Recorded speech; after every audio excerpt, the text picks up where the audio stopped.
दो व्यक्ति जब निकट आते हैं तो एक दूसरे के लिए सीमाएं और मर्यादाएं निर्मित करने का प्रयत्न अवश्य करते हैं। हम यदि सारे संबंधों पर विचार करें तो देखेंगे कि इन सारे संबंधों का आधार यही सीमाएं हैं जो हम दूसरों के लिए निर्मित करते हैं। और यदि अनजाने में भी कोई अन्य व्यक्ति इन सीमाओं को तोड़ता है तो उसी क्षण हमारा हृदय क्रोध से भर जाता है। इन सीमाओं का वास्तविक रूप क्या है? क्या हमने कभी विचार किया? सीमाओं के द्वारा हम दूसरे व्यक्ति को निर्णय करने की अनुमति नहीं देते, अपना निर्णय उस व्यक्ति पर थोपते, अर्थात किसी की स्वतंत्रता का अस्वीकार करते हैं।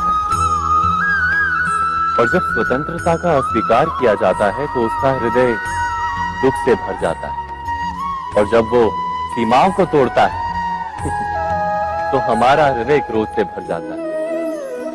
क्या ऐसा नहीं होता?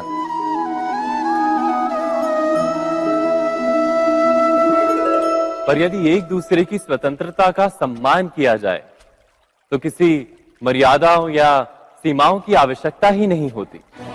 अर्थात जिस प्रकार स्वीकार किसी संबंध का देह है, क्या वैसे ही स्वतंत्रता किसी संबंध की आत्मा नहीं? स्वयं विचार कीजिए।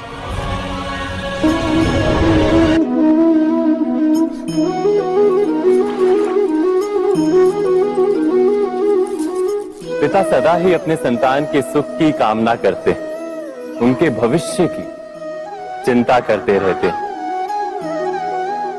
इसी कारणवश सदा ही अपने संतानों के भविष्य का मार्ग स्वयं निश्चित करने का प्रयत्न करते रहते हैं। जिस मार्ग पर पिता स्वयं चला है, जिस मार्ग के कंकर पत्थर को स्वयं देखा है, मार्ग की छाया, मार्ग की धूप को स्वयं जाना है, उसी मार्ग पर उसका पुत्र भी चले, यही इच्छा रहती है हर पिता की। निसंदेह उत्तम भावना है ये, किंतु 3 प्रश्नों के ऊपर विचार करना हम भूल ही जाते हैं। कौन से प्रश्न? प्रथम प्रश्न, क्या समय के साथ प्रत्येक मार्ग बदल नहीं जाते? क्या समय सदा ही नई चुनौतियों को लेकर नहीं आता? तो फिर बीते हुए समय के अनुभव नई पीढ़ी को किस प्रकार लाभ दे सकते हैं? दूसरा प्रश्न, क्या प्रत्येक संतान अपने माता पिता की छवि होता है? हाँ, संतानों को संस्कार तो अवश्य माता पिता देते हैं, किंतु भीतर की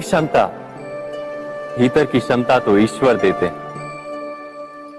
तो जिस मार्ग पर पिता को सफलता मिली है, विश्वास है कि उसी मार्ग पर उसकी संतानों को भी सफलता और सुख प्राप्त होगा।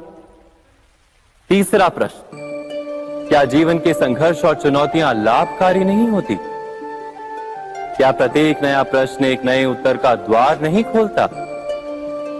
तो फिर संतानों को नए नए प्रश्नों, संघर्षों और चुनौतियों से दूर रखना, ये उनके लिए लाभ करना कहलाएगा या हानि पहुंचाना? अर्थात जिस प्रकार संतान के भविष्य का निर्माण करने के बदले उसके चरित्र का निर्माण करना श्रेष्ठ है, वैसे संतानों के जीवन का मार्ग निश्चित करने के बदले उन्हें नए संघर्षों के साथ जूझने के लिए मनोबल व ज्ञान देना अधिक लाभदायक नहीं होगा? स्वयं विचार कीजिए।